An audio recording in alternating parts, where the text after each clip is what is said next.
keeping one thing in mind, whether you do it in-house or you outsource, you need to know you can't treat AI like a black box. Usko de diya, he's done something, some answer comes up. You have to be in charge of feeding the answers. Right? They will implement it for you, but you can't take a hands-off approach because there's a vendor.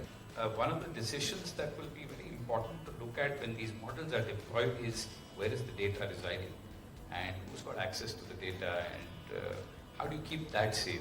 The biggest challenge for any CIO, CTO is getting the board approval to invest in those cybersecurity software.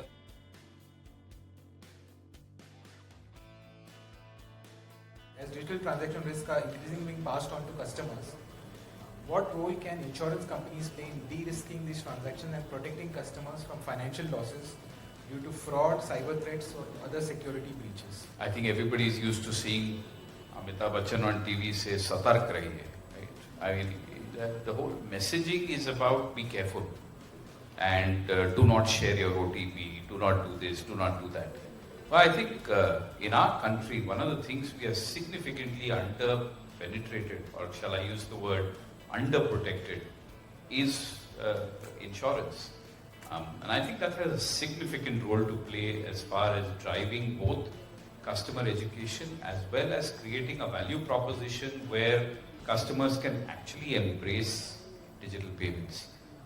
One way to do that and how insurance can be embedded into various propositions, be it a simple account, be it transaction banking, because there are tons of transactions, right? You are seeing UPI transactions run into tens of billions, soon into 20s of billions, and so on, and only continue to increase. I think there are tremendous opportunities available to curate insurance propositions in a bundled manner where customers are A, educated, B, can get to transact and know that perhaps, if there is a pool that is available which can make sure that the bank and the insurance company, how those pools get created. I think there are various ways to sort of see how collaboratively between a proposition, be it transaction banking or be it even simple savings proposition, just to enable people to embrace digital a little more further. But doesn't it give rise to a moral hazard because people can be lax in handling their account or there could be collusion? So I think now you go a step further, and I think these are areas where AI also, Gen AI especially, plays a role.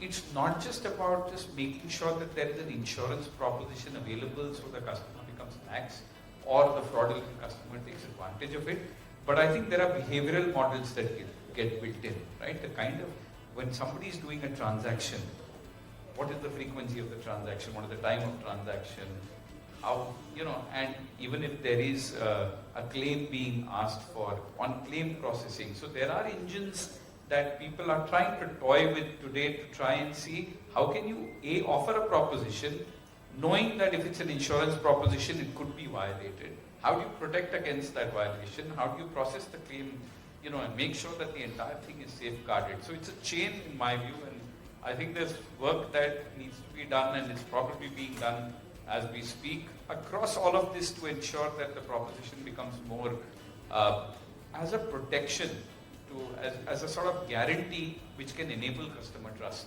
To know from you, is there any product available for me as a retail consumer to be able to buy insurance for any fraud that may happen to me on digital? So on digital, today there are accounts available and there are conversations that are going on where you can offer micro insurance, right? You can offer micro insurance to people for little amounts. And I'm talking little amounts is 2-digit rupees, right? Which can protect customers not just on transaction basis, but even things like HospiCash is a product that is available today, which you can sell to, let's say a migrant worker. So there are insurance companies now that are increasingly creating pocket-sized insurance, if you will, which can then be bundled with various, propositions that you may have, and you can sort of reach out to customers. In rapidly evolving world of fintech, should banks build their own AI solutions in-house to maintain full control and customization, or is it more cost-effective and efficient to partner with external vendors who specialize in AI technology? What are the pros and cons of each approach, and what do you think is the best strategy for banks moving forward? The classic make or buy problem for every business. So as you said, this is a classic problem, and while the way you evaluate this problem for AI may be different, but it's no different from how over the decades banks have evaluated whether a particular technology solution should be sitting in-house or should it be outsourced with a vendor. But keeping one thing in mind, whether you do it in-house or you outsource, you need to know you can't treat AI like a black box. Usko de diya, it's done something, some answer comes up. You have to be in charge of feeding the answers. Right? They will implement it for you, but you can't take a hands-off approach because there's a vendor. It's like what you do with your core banking solution. Fine, I mean, it's a very complicated suite of product and it takes years of development, so you can't build a greenfield project at home. But you will go through every parameter, you will do the UAT, you will feed input, output, make sure everything is right, and you will be in control. If something goes wrong, you won't say that was an AI vendor, so I don't know. So it's therefore the question at the end of the day is how complicated it is. If you look at Gen AI or what we see in the market, LLMs, and what we see DeepSeek and all that, these solutions require a lot of transactions to perfect. And that's something obviously you can't do in-house. But then again, for finance, you don't need those kind of solutions. We are looking at decisioning credit. We are looking at ability to respond to customers' queries based on a very limited set of data. That theoretically is possible to do in-house, but of course, if you're a very large bank with multiple transactions, like maybe NPCI can afford it, but a fintech which is just starting can't do it. So I think both the models will be there, and it will be a considered decision based on economics and other factors as to which one will be selected. A small bank, we don't have the DevSecOps and all those people, because hiring and retaining tech talent in a bank is like catching fish with oily hands. By the time you catch two, the other would have slipped. And nowadays the Gen X, they say no, work from home, give me Bangalore, give me Hyderabad, give me Chennai, I don't want to be. So it's becoming a difficult thing. But at the same time, if you want to have a competitive edge, then you do the small bit which gives you the edge in-house and control it, whereas the other things you can actually outsource. As you grow, probably certain things you want to develop in-house and keep it. Then if you think you can keep the talent in-house and build it, then you create that talent pool and make it work. In the beginning of any new technology, outsourcing is a little more logical because it's cutting edge, things are changing every day, you hire somebody, then you don't know what to do with that guy because that passing phase fad that was there disappeared. So in the beginning, you will not have the expertise, you won't understand. At least banks need to do from their side is to see that what is core to the bank, right? If it's a lending institution, the credit model, so to say, or if it's liabilities business, or if it's heavy transactions, then you're looking at how do you control fraud management. But end of the day, one of the decisions that will be very important to look at when these models are deployed is where is the data residing and who's got access to the data and how do you keep that safe, right? So the pros and cons always weigh between, like Rajiv said, when somebody is starting off, you may not have the expertise of people who would be able to build the AI model, train it, test it, build the model, run it. But over a period in time, after it runs, you're also generating a whole host of data which you don't want, your partner to have, and then keep building not just valuation, but offering that to the world at large. So I think it's always going to be a critical decision one will have to keep looking at in terms of what can you give out. You can probably build a model on customer service and say, look, let's try and do it on a partnership basis. It may work better there. How can cybersecurity professionals stay ahead of the evolving threat landscape as AI-powered malware becomes increasingly sophisticated? Biggest challenge for any CIO, CTO is getting the board approval to invest in those cybersecurity software. They take it lightly. Why should I spend so much on this? Itna sa hai, chal jayega. But only when something goes wrong will they react. They want to spend. And then you have to say, it doesn't mean one day you bought a state-of-the-art cybersecurity tool, implemented it, you are safe for the next 10 years. No, you have to keep investing, keep checking your cybersecurity postures, and keep investing in newer technologies. Because newer technology, new things will keep happening, and only constant in technology is changing. So that you will have to be on your toes. The regulator also plays a very critical role. Then now they're paranoid about cybersecurity. So now they push it, then the bank spends because the RBI wants it. So it's a big ask.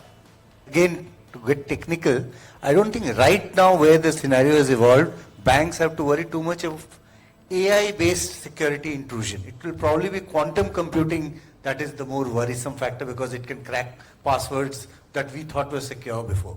So that's something that we need to take into account. The other thing, a general golden rule which is applicable ever since everything started going online, don't open anything that you don't need to. That is a golden rule, that even what looks like a very innocuous kind of connection between you and your branch, something like that, you really need to evaluate every node, every port.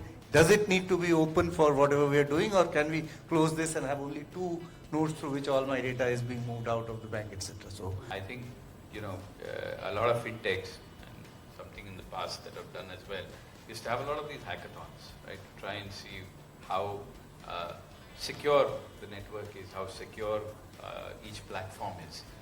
But I think the core part there is not just a hackathon, especially from an AI model, ML implementation. The regulator today is asking, we're on transaction banking side, right? How is fraud prevention being prevented through effective fraud management systems which have AI ML models built into it, so that you can actually, and this is reality.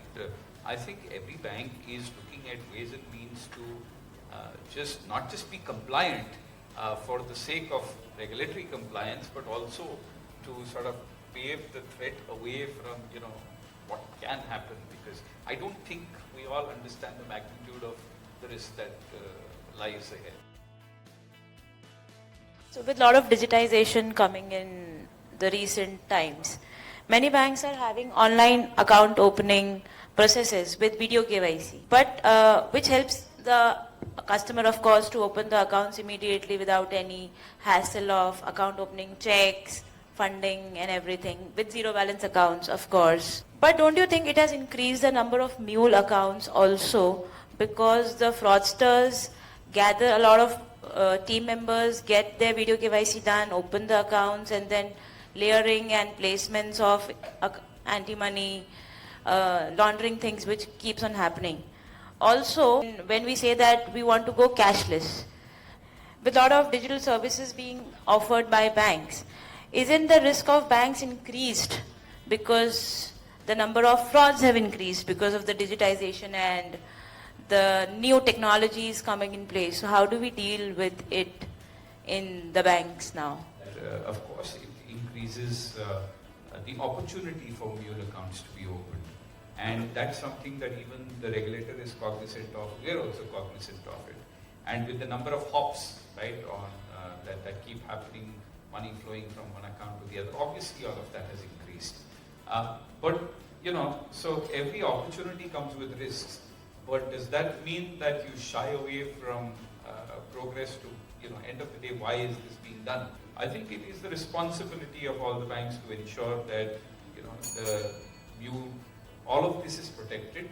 The regulator has an active role, so I think it's a collaborative exercise. Right? Today, if money flows from one hop to the other, how is that information being shared across the fraternity to ensure, that look, hey, this is a problem account, whether it's Aadhaar, KYC, and it's not happening ruthlessly, right? There are checks and balances in place to open an account. But as long as one is able to trace the money, and the trail of which, I think increasingly a lot of work is being done to try and see through I4C, and there are bodies that are available, how this can be controlled. So while that risk increases, you're absolutely right, but what are the mitigants and what is, the new processes that are coming in place to ensure that, they're absolutely controlled? I can just add something a little controversial. I don't think so far in this whole video KYC bank opening, any bank has been found to have compromised the process.